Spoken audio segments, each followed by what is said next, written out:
Bienvenue dans Mystère d'ici, la série secrète de 20 minutes. Guides, historiens, conteurs vous narrent récits et légendes de nos régions. Pour ce nouvel épisode, allons dans le Pas-de-Calais, à Gauchin-le-Gall, où se trouve une pierre malicieuse. Le bloc de grès a dû être enchaîné car il avait une fâcheuse tendance à se balader la nuit. Une histoire racontée par Fabienne Donac de l'Office de tourisme de Béthune-Bruay.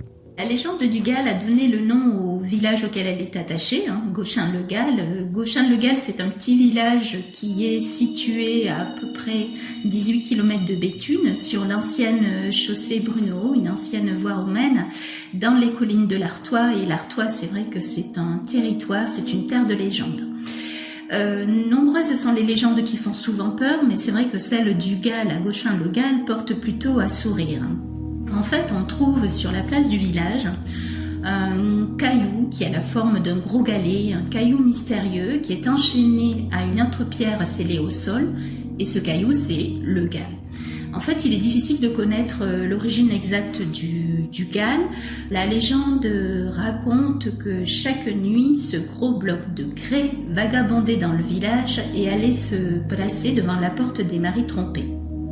Ce qui fait qu'en fait, chaque matin, toutes les femmes infidèles étaient donc connues des villageois, mais aussi surtout, à leur grande infortune, de leur mari.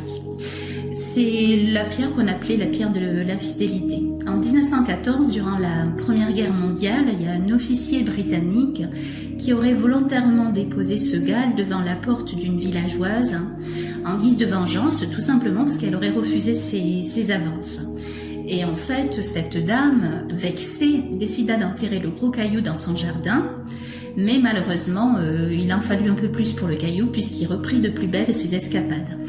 Et la légende raconte toujours que c'est seulement en 1925 qu'un officier américain aurait décidé définitivement d'enchaîner le Gall.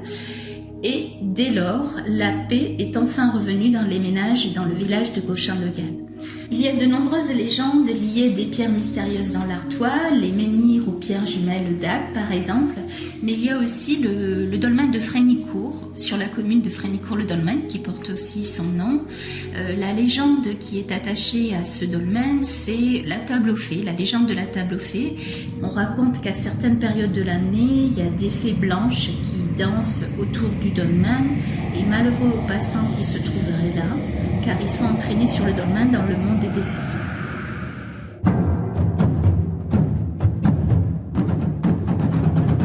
L'histoire de la pierre malicieuse de Gauchin-le-Gall, un épisode de Gilles Durand, réalisation Anne-Laetitia Béraud. Rendez-vous très bientôt pour une nouvelle histoire. Mystère d'ici, c'est une série du podcast L'été dans vos oreilles. Vous pouvez vous abonner gratuitement sur Apple Podcasts, Spotify, Deezer, Podcast Addict ou encore Podinstall. N'hésitez pas à nous soutenir en nous envoyant des étoiles et des commentaires.